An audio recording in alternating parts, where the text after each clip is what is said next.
오늘 저는 여러분과 함께 부활의 전제 조건이 무엇일까라는 제목으로 은혜를 나누기를 원합니다.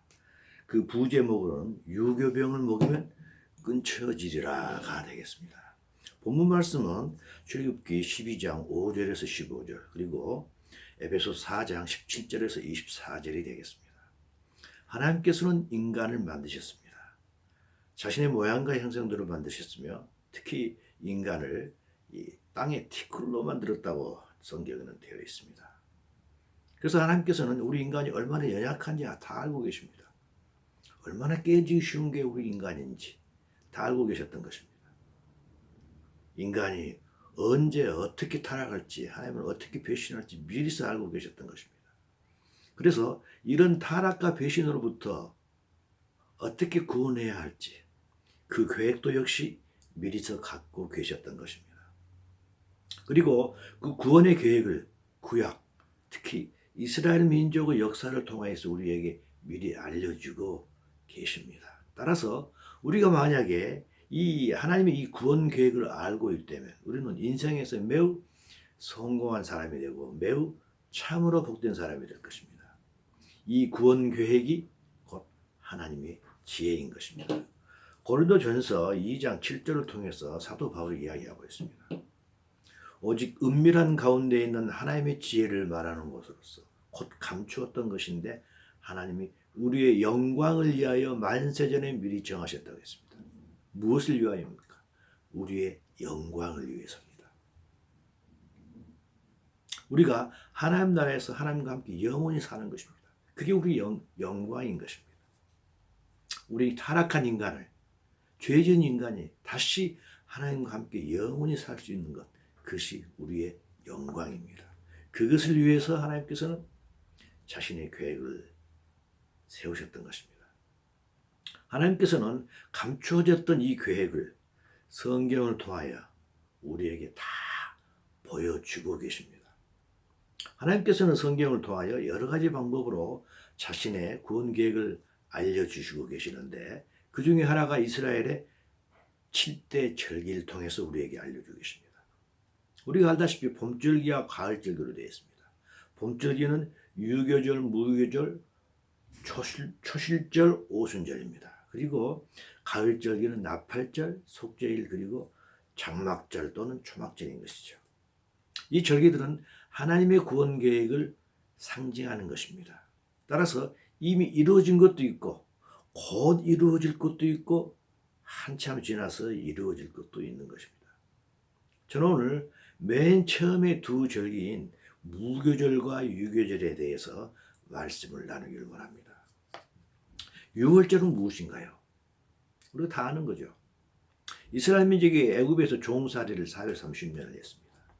하나님의 구원 계획의 일환인 것이죠. 그러다가 하나님께서는 때가 돼서 모세를 지도자로 삼아서 애굽을 빠져나오려고 했습니다.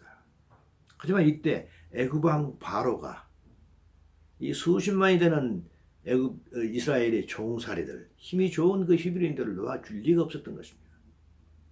하나님께서 어떤 일을 벌리셔도 그들을 놓아주지 않았습니다. 어떨 때는 이게 여호와 하나님이 이런 분이시구나, 이스라엘 민족이 섬기는 여호와 하나님이 이런 분이시구나 해가지고 그들을 내일은 놓아줘야 되겠다 생각했다가도 잠을 자고 나면 또 마음이 바뀝니다. 그런 일이 여러 번 반복이 되는 것입니다. 왜 그랬을까요? 하나님께서 바로의 마음을 사실은 강팍하게 했다고 말씀하고 계십니다. 왜 그랬을까요? 바로가 이렇게 하나님의 기적에 대해서, 하나님의 일에 대해서 순순하게 응하지 않도록 함으로 말미암아 하나님의 하나님 되심, 하나님의 무한하신 능력을 바로에게도 보여주고 이스라엘 민족에게도 보여주고 또한 우리에게도 보여주기 위해서 하나님께서 일부러 그러셨던 것입니다. 마침내 하나님께서는 어린 양을 잡아서 그 피를 문지방에 바르게 합니다. 그리고 그 피가 발라진 집은 죽음의 사자가 넘어감으로 말미암아 그 집에 죽음을 당하지 않게 한다고 하나님께서는 그들에게 말씀하셨습니다. 그들이 하나님의 말씀대로 그 양의 피를 발라서 양을 죽여서 그 피를 발랐던 사람들은 죽음의 사자가 넘어갑니다. 그래서 아무 일도 없었던 것입니다. 하지만 하나님의 이런 말씀을 믿지 않고 양을 잡지 않고 피를 바르지 않았던 사람들은 첫 장자가 죽고 심지어 가축의 첫째 새끼까지 다 죽는 그런 일을 당하게 됐던 것입니다. 하지만 그런 일을 하나님의 말씀대로 했던 사람들은 죽음의 사자가 넘어갔던 것입니다. 그래서 이걸 우리는 유월이라고 합니다. 영어로는 패스오버라고 그러죠. 이 일은 실제로 그대로 이루어졌습니다. 그래서 바로에게도 그대로 이루어졌던 것입니다. 바로의 첫 장자가 죽음을 당했던 것입니다. 하나님의 말씀은 반드시 그대로 이루어집니다. 반드시 그대로 이루어졌기 때문에 그 일이 바로 왕에게까지 이어졌던 것입니다. 우리 이 어린 양은 누구를 상징합니까? 우리는 예수님을 상징합니다. 예수님은 언제 죽으셨나요? 바로 유월절날 죽으셨습니다. 이스라엘 달력을 하면 1월 14일 날 돌아가셨던 것입니다. 하나님께서 이스라엘 민족에게 이 유월절을 지키라고 말씀하신 그 시점과 예수님께서 실제로 돌아가신 그 날과는 약 1500년의 간극이 있습니다. 1500년이 지났지만 하나님께서 하신 말씀이 로고스의 말씀이기 때문에 그대로 1월 14일 날 유월절 날 바로 예수님께서 돌아가셨던 것입니다. 그것이 우연일까요? 우연이 아닌 어떤 필연일까요? 365일 중에 그 많은 365일 중에 우연히 그 일날 벌어졌을까요? 그건 절대 아닙니다. 그건 하나님의 말씀이기 때문에 반드시 이루어지는 필연이었던 것입니다. 하나님의 말씀은 로고스의 말씀입니다. 로고스의 말씀은 법칙인 것입니다. 하나님께서 하셨던 말씀이기 때문에 우리 모든 인간에게 그대로 이루어지는 것입니다. 하나님의 말씀은 또한 진리이기 때문에 그대로 이루어집니다. 따라서 성경은 절대 허구가 아닙니다. 인간이 지어낸 창작 소설도 아닌 것입니다. 그렇다면 6월절에 어린 양으로 오신 예수님께서는 우리에게 어떤 일을 행하셨을까요? 그것을 알기 위해서 우리는 먼저 창세기 2장 17절, 우리가 잘 알고 있는 선악과 나무를 따먹었던 것, 그것을 먼저 우리는 눈여겨보아야 될 것입니다. 창세기 2장 17절입니다. 선악을 알게 하는 나무 열매를 먹지 말라. 네가 먹는 날에는 반드시 죽으리라고 했습니다. 이때 죽음의 의미는 무엇일까요? 우리는 흔히 죽음 그러면 우리의 물리적인 죽음만 이야기합니다. 물론 맞습니다. 하지만 물리적인 죽음만 이야기하는 게 아니고 성경에서는 영적인 죽음도 포함하고 있는 것입니다. 따라서 너희들이 이 선악과를 먹으면 반드시 죽는다는 것은 영의 죽음과 몸의 죽음 둘 다 의미하는 것입니다. 그래서 아담의 후손들은 모든 인간은 영이 죽었던 것입니다. 선악과를 먹음으로 말미암아 영이 죽었던 것입니다. 그래서 영이신 하나님을 보지 못하고 하나님 나라를 보지 못하는 것입니다. 영이 죽었기 때문입니다. 또한 동시에 모든 인간은 다 몸이 반드시 죽는 것입니다. 한번 태어났다가 반드시 죽는 것입니다. 하지만 유월절 어린 양으로 오신 예수님을 우리가 믿게 되면 우리의 죽은 영도 다시 살아나고 죽을 몸도 다시 살아나게 된 것입니다. 이것이 하나님의 지혜이며 하나님의 계획인 것입니다. 이거 우리가 이해를 돕기 위해서 먼저 몸의 죽음에 대해서 말씀을 나누도록 하겠습니다. 원래 인간이란 어떻습니까?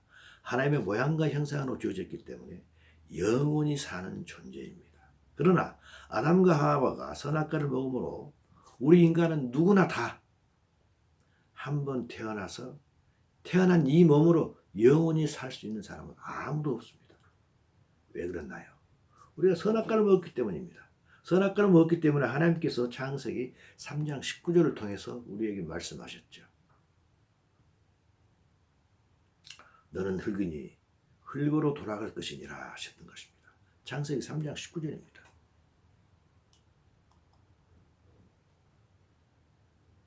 이것은 죄 지은 인간에게 주신 피할 수 없는 하나님의 법칙입니다. 그러나 죽더라도 다시 살아날 수 있는 방법을 하나님께서는 우리 인간에게 주신 것입니다. 예수를 믿을 때 그렇게 된다는 것입니다.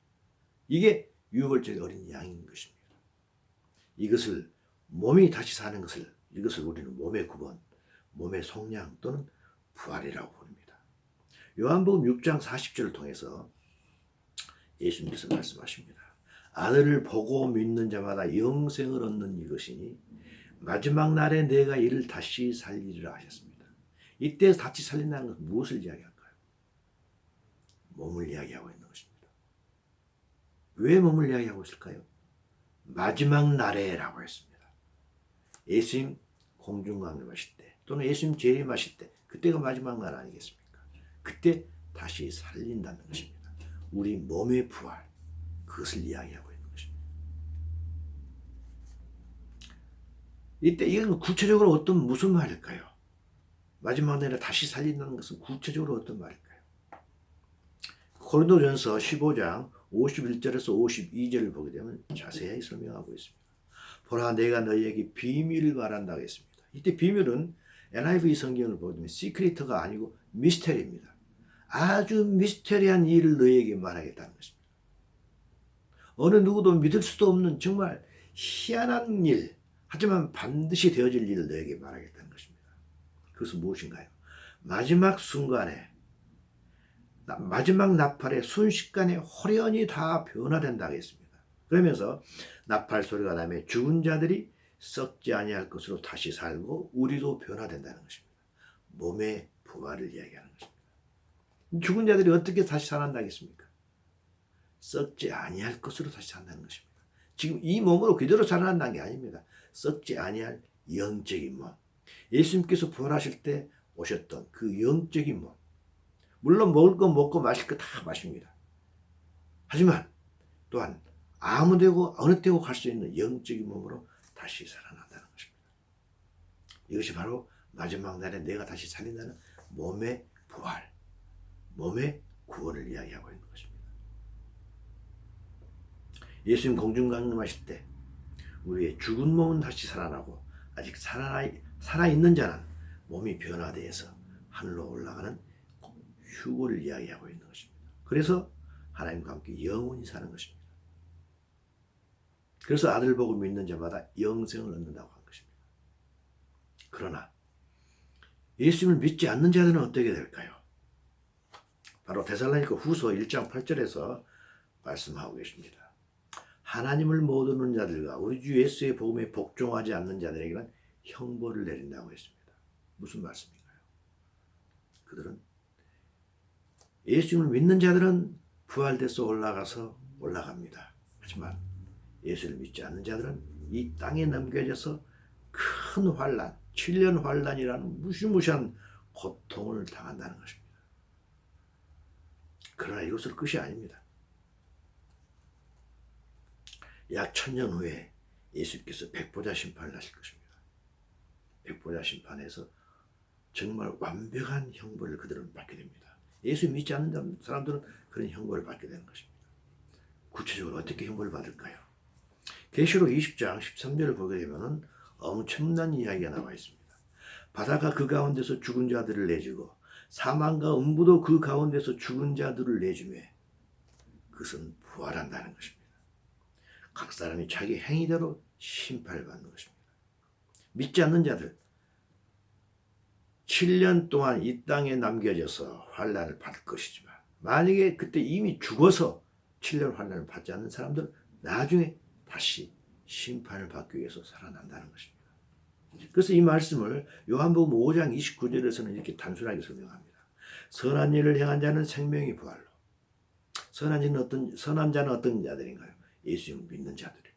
그들은 예수님 오실 때 부활돼서 올라가실 것입니다. 휴거될 것입니다. 하지만 악한 일을 행하는 자들은 누군가요? 예수님을 믿지 않는 자들입니다.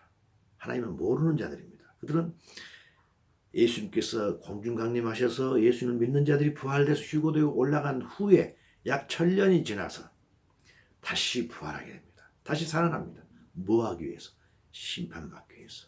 그래서 이것을 심판의 부활이라고 예수님께서 말씀하고 계십니다. 이게 부활돼서 어떻게 될까요? 계시록 20장 15절에서 말씀하고 계십니다.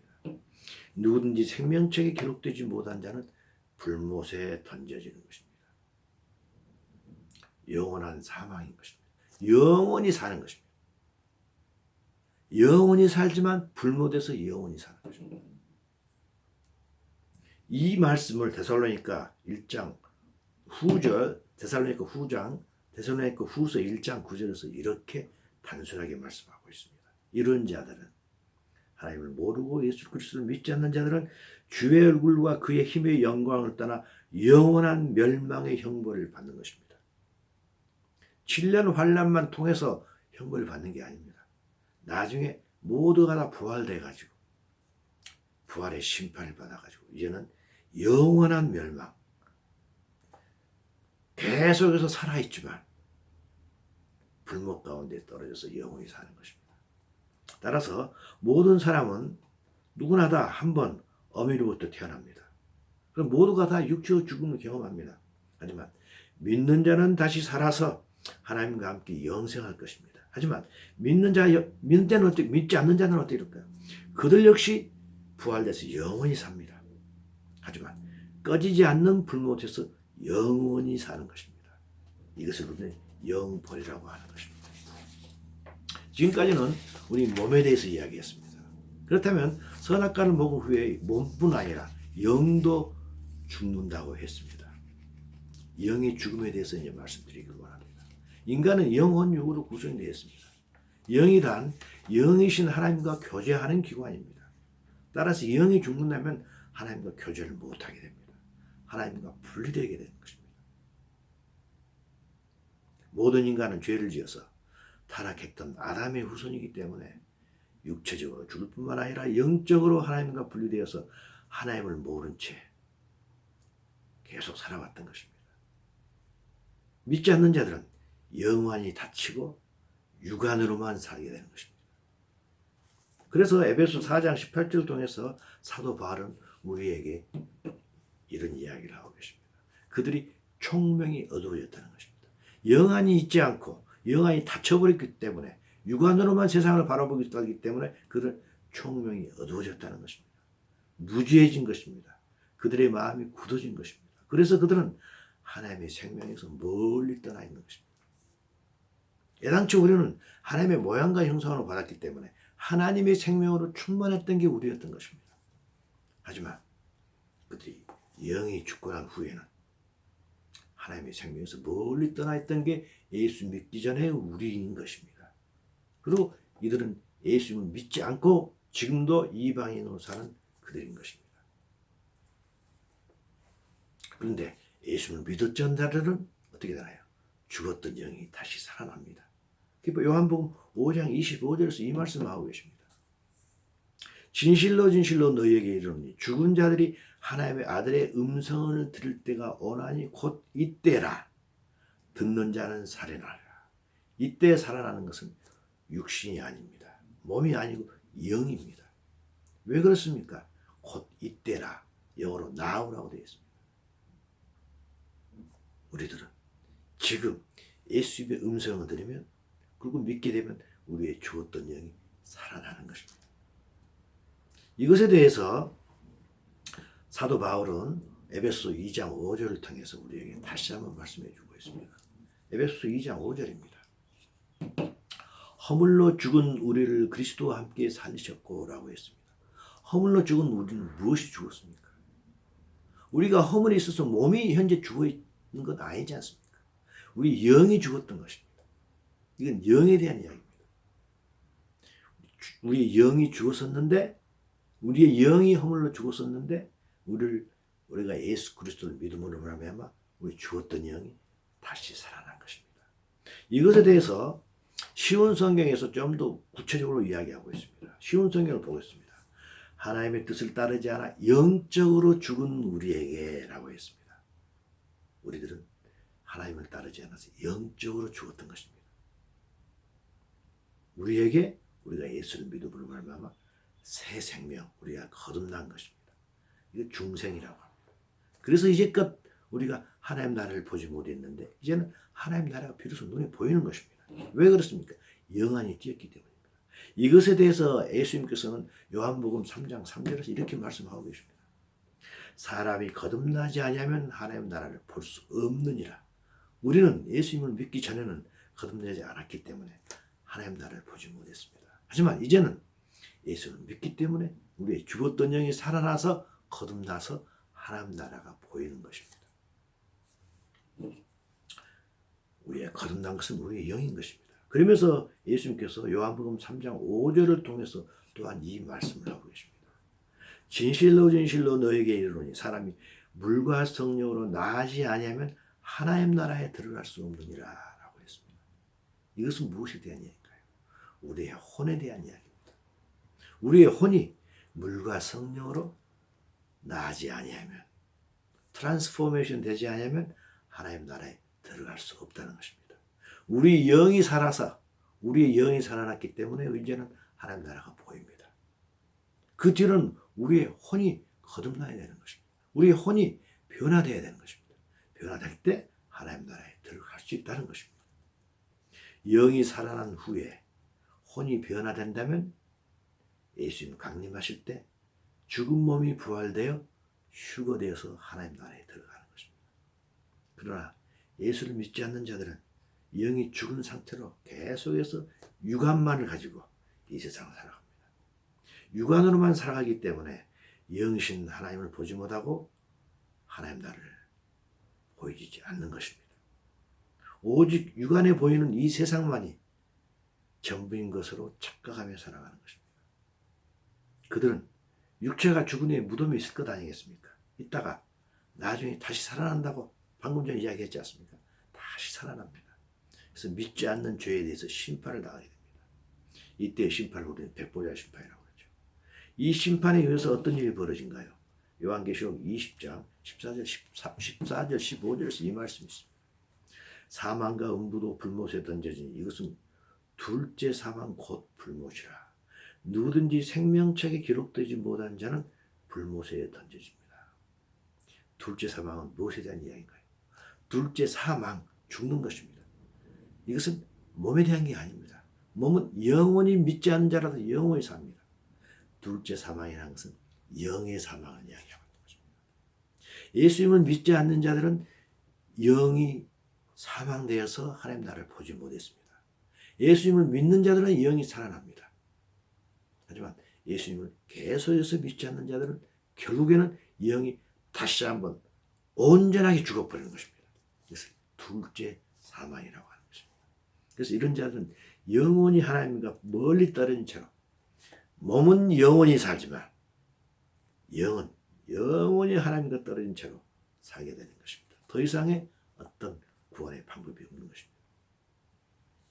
이 땅에 태어난 모든 인간에게 영적, 육체적 사망은 너무 당연합니다. 아담의 후손이기 때문입니다. 하지만 예수를 믿는 자나 믿지 않는 자나 몸은 다들 부활되어서 영원히 삽니다. 그런데 믿는 자는 몸뿐 아니라 영도 살아납니다. 그래서 하나님 나라에서 하나님과 영원히 살아갑니다. 하지만 믿지 않는 자는 하나님과 분리된 채로, 즉 영이 죽은 상태에서 영원히 불못에서 고통당하면서 영원히 사는 것입니다. 그런데 중요한 사실이 있습니다. 이 말씀은 그대로 이루어진다는 것입니다. 이 말씀은 거짓이 아닌 것입니다. 하나님께서 유월절 지켰던 사람들은 다 아무 일도 없었지 않습니까? 하지만 유월절 지키지 않았던 자들, 모든 장자들이 다 실제로 죽었던 것과 똑같은 것입니다. 예수님을 믿지 않는 자들은 영원히 살면서 불못에서 영원히 하나님과 떨어진 채로 영원히 살게 될 것입니다. 영적인 죽음인 것입니다. 둘째 사망인 것입니다. 유월절 어린 양으로 오신 예수님께서는 우리 영의 죽음으로부터 우리를 이미 살리셨습니다. 그래서 우리는 영이 살아난 것입니다. 그래서 하나님 나라가 보이는 것입니다. 또한 공중 강림하시고로 말미암아 우리의 죽은 몸도 마지막 날 다시 살리실 것입니다. 우리 영은 이미 구원이 됐습니다. 하지만 우리의 죽은 몸이 다시 살아나서 부활되는 것은 앞으로 이루어질 일입니다.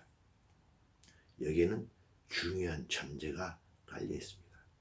우리가 예수님을 믿어서 영이 살아났다고 해서 우리의 모든 사람들이, 교회 다니는 모든 사람들이 몸도 자동적으로 오토마틱하게 부활될까요?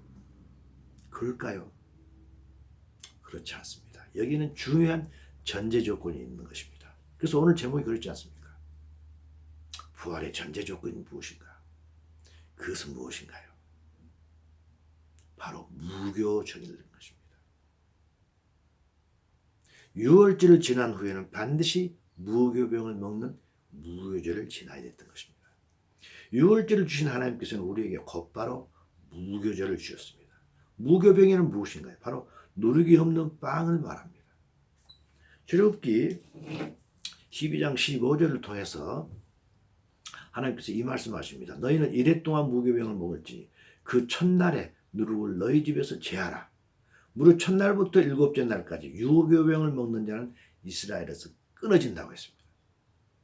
유월절 사건은 단 몇 시간 만에 벌어집니다. 하지만 무교절은 일주일 내내 지키라고 했던 것입니다. 커다란 영적 의미가 있는 것입니다. 그러면서 이 무교병을 먹는 자들은 이스라엘에서 끊어진다고 했습니다. 매우 강하게 말씀하시면서 또한 여기에는 써있지 않지만 여러 번 반복해서 하나님께서 강조하시고 있는 것입니다. 그만큼 무교절을 지키는 것, 무교병을 먹는 것은 중요한 것입니다. 유월절을 통하여 애굽을 빠진 직후부터서 무교병을 먹으라는 것은 무슨 의미일까요? 바로 레위기 18장 3절 4절을 통해서 하나님께서 우리에게 정확하게 말씀해 주십니다.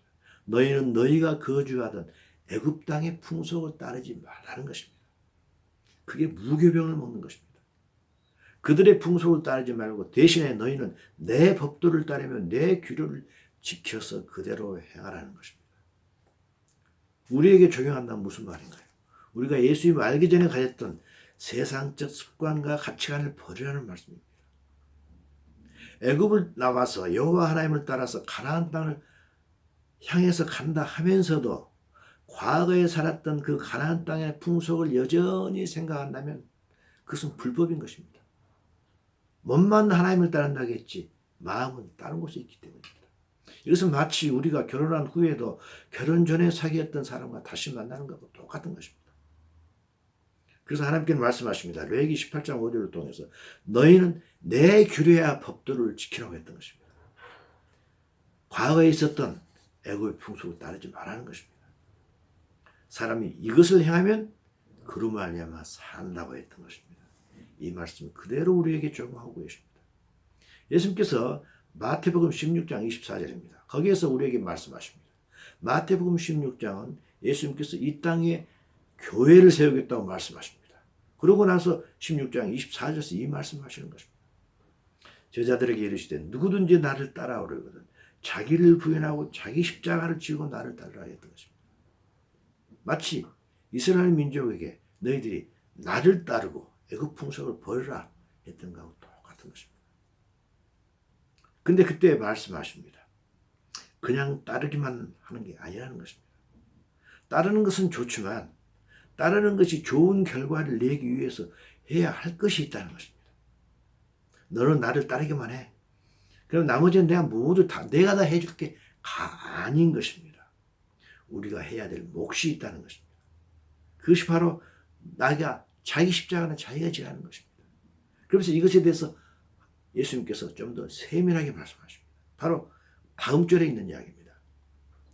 마태복음 16장 25절입니다. 누구든지 나를 따른다고 하면서도 자기의 목숨, 소울, 혼입니다. 자기의 혼을 구원하고자 하면은 잃을 것이고 누구든지 나를 따르면서 나를 위하여 자기의 혼을 잃으면 찾으라는 것입니다. 무슨 말씀일까요? 혼의 변화를 의미하는 것입니다. 예수님을 따를 때는 과거에 가졌던 세상적 가치관과 성품을 버리라는 것입니다. 이것이 바로 과거의 무교절 아닙니까? 무교절을 지킨다는 것은 과거의 단절이며 거룩한 삶을 의미하는 것입니다. 하지만 이건 결코 쉽지 않습니다. 우리에게 고난입니다. 그래서 사도 바울은 로마서 8장 17절을 통해서 우리에게 이 말씀을 하고 있는 것입니다. 자녀이면 그리스도와 함께한 상속자니 우리가 그와 함께 영광을 받기 위하여 고난도 함께 받으라 하겠습니다. 우리가 그와 함께 영광을 받는 건 무슨 말인가요? 예수님께서 부활해서 하늘나라 올라가셨다. 우리도 마치 부활돼서 하나님의 om께 올라가서 하나님과 영원히 살기 위해서는 우리도 이 땅에서 고난을 받으라는 것입니다. 어떤 고난인가요? 무교절을 지키는 고난입니다. 그리스도인답게 살아가는 고난인 것입니다. 비록 우리가 유월절을 지켜서 당장의 죽음을 면했다 할지라도 무교병을 먹지 않고 누룩이 들어있는 유교병을 계속해서 먹는다면 그 사람은 이스라엘에서 끊어진다고 했던 것입니다. 당장의 죽음을 면했겠죠. 하지만 가나안 땅에, 목적인 가나안 땅에 들어가지 못하는 것입니다. 우리가 유월절 어린 양인 예수님을 통하여 우리의 영이 살아났다 할지라도 우리의 혼이 하나님을 닮지 못하면 우리는 그 하나님 나라에 들어가지 못하는 것입니다. 예수를 믿음으로 영이 살아났다 할지라도 우리의 혼, 즉 우리의 성품과 가치관이 누룩의 가치관과 성품을 가지고 있다면 우리는 예수님 강림하실 때 몸의 부활과 휴거가 없는 것입니다. 그래서 유교절 뒤에는 반드시 무교절이 따라야 하는 것입니다. 그렇지 못할 때 어떤 일이 벌어질까요? 바로 누가복음 13장 28절과 같은 그런 엄청난 일이 벌어지게 될 것입니다. 무슨 말인가요? 아브라함과 이삭과 야곱과 모든 선지자는 하나님 나라에 있는데 오직 너희는 밖에 쫓겨난 것을 볼 때 슬피 울며 이를 갈리라라고 했던 것입니다. 우리가 예수님을 따른다 할지라도 과거의 세상적 가치관과 습관을 그대로 가지고 따른다면 우리는 하나님 나라에 들어가지 못하는 것입니다. 그래서 슬피 울며 이를 갈리다는 것입니다. left behind in 것입니다. 그래서 사도 바울, 사도 베드로서는 이렇게 이야기하고 있습니다. 베드로후서 3장 11절 12절입니다. 너희가 어떤 사람이 되어야 마땅하냐? 거룩한 행실과 경건함으로 하나님의 날이 임하기를 바라보고 간절히 사모하겠습니다. 12절 먼저 읽겠습니다. 하나님의 날이 임하기를 바라보고 간절히 사모하겠습니다. 예수님의 공중 강림을 이야기하는 것입니다. 그걸 간절히 사모하는데 어떠한 삶을 살면서 간절히 바라보겠습니까? 거룩한 행실과 경건함으로 살아가면서인 것입니다. 우리가 거룩한 행실과 경건함이 없을 때 하나님의 날이 임해도 우리는 올라가지 못하는 것입니다. 예수님께서는 유대인들이 자랑하던 그런 구약적 율법의 의식은 신약에 사는 우리에게 다 버리라고 하셨습니다. 그런 의식은 다 버리되 대신에 너희들이 꼭 지켜야 될 두 가지 의식이 있다는 것입니다. 그 중에 한 개가 무엇이었던가요? 바로 침례였던 것입니다. 예수님께서는 그렇게 말씀하십니다. 누군가가 예수님을 믿겠다고 고백하면 그 즉시 침례를 베풀라고 했습니다. 왜 그 즉시 하라고 했을까요? 왜 그 즉시 하라고 했을까요? 그리스도인들은 예수님을 닮은 삶을 살아야 되기 때문입니다. 그렇기 때문에 바로 로마서 6장 4절에 그 말이 나오는 거죠. 우리가 침례를 받음으로 그와 함께 장사 지냈나니. 침례란 무엇인가요? 물속에 들어가는 것입니다. 장사 지내는 것입니다. 그리고 침례는 다시 물 위로 나옵니다. 물 위로 나와서 성령 따르면서 생활한다는 것을 말하는 것입니다. 장사 지내고 그 다음에는 새 생명 가운데서 행하게 하려 하기 때문에 우리가 침례를 지키라는 것입니다. 스스로를 죽이는 행위인 것입니다. 누룩이 없는 무교병을 먹는 행위인 것입니다. 과거의 애굽의 가치관과 성품과 애자를 죽이는 행위가 바로 침례인 것입니다. 그리고 물에서 다시 나옴으로 말미암아 예수님 안에서 새로운 삶을 살겠다고 선포하는 삶인 것입니다. 베드로 선생님은 베드로전서 3장 21절을 통해서 이렇게 말씀하십니다. 물은 너희를 구원하는 편이 곧 침례라. 이는 육체의 더러운 것을 제하여 버림이 아니고 하나님을 향한 선한 양심의 간구라고 했습니다. 예수님을 주로 고백한 성도의 삶이란 예수님을 주로 고백한 이후부터서 바로 하나님을 닮은 거룩한 삶을 살아야 되는 거거든요. 그래야 되는 것입니다. 그래서 예수님에 대한 믿음을 고백한 즉시 이제는 성도답게 이 거룩한 삶을 시작하겠다고 남에게 선포하고 스스로 결단하고 다짐하는 것이 바로 침례인 것입니다. 우리는 침례를 오해하는 수도 있습니다. 침례를 받으면, 세례를 받으면 모든 것이 끝난 것 같아 오해할 수도 있습니다. 침례 자체가 죄를 없애주는 것은 아닌 것입니다. 베드로 선생님이 그렇지 않습니까? 침례는 육체의 더러운 것을 제하여버림이 아니라고 이야기했지 않습니까? 이제부터는 더 이상은 죄가 들어오지 못하도록 과거의 누룩을 먹지 말아야 되는 것입니다. 이것을 다짐하고 남에게 선포하는 것이 바로 침례 의식인 것입니다. 그래서 예수님께서는 우리가 예수님을 믿는다고 고백하면 바로 침례를 받으라고 이야기했던 것입니다. 물론 우리의 거룩한 삶은 우리의 내적인 생명이 변함으로 자연스럽게 나오는 것이 가장 좋은 것 아니겠습니까? 하지만 다른 면에서 볼 때 우리의 각오도 또한 필요한 것 아니겠습니까? 우리의 다짐도 필요한 것 아니겠습니까? 그래서 침례라는 것을 꼭 반드시 예수님을 고백하며 바로 행하라는 것입니다. 무교병을 앞으로 계속해서 먹겠다고 다짐하고 결단하는 것입니다. 우리는 이미 유월절을 경험한 자들입니다.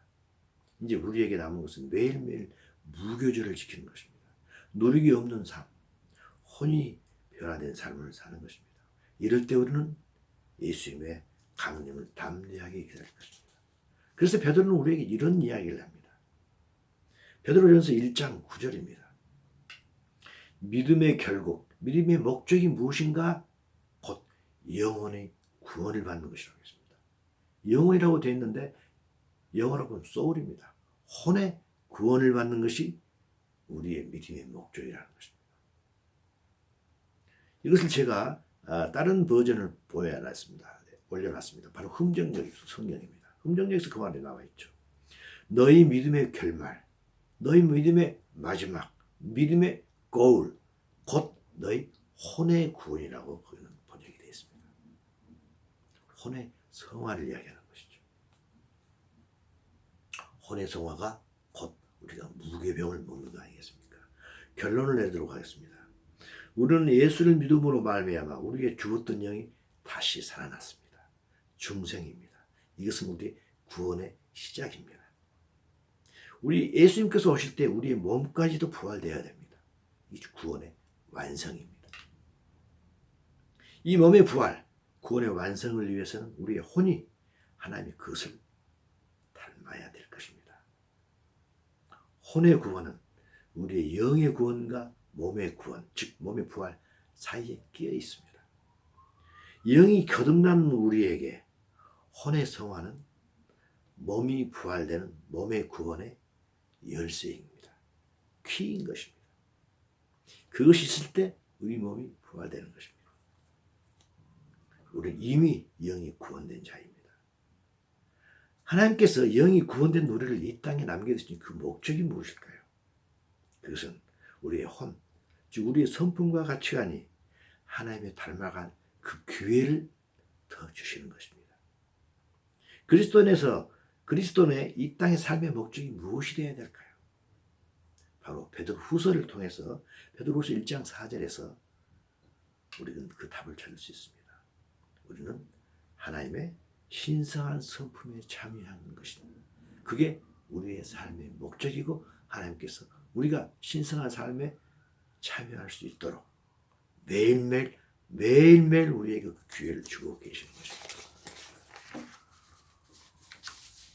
마지막 한 구절만 읽고 끝내도록 하겠습니다. 베드로후서 1장 10절에서 11절입니다. 형제들아 더욱 힘써, 영어로 보게 되면 make every effort라고 되어 있습니다. 매우 노력을 하는 것입니다. 힘써서 너희 택하심과 부르심과 택하심을 굳게 하라는 것입니다. 하나님께서 우리를 부르셨고 택하셨습니다. 그것을 더 굳게 firm하게 하라는 것입니다. 너희가 이것을 행한지 언제든지 실족하지 아니하리라. 이같이 하면 우리 주 곧 구주 예수 그리스도의 영원한 나라에 들어감을 넉넉히 너희에게 주시리라. 넉넉히 주신다고 했습니다.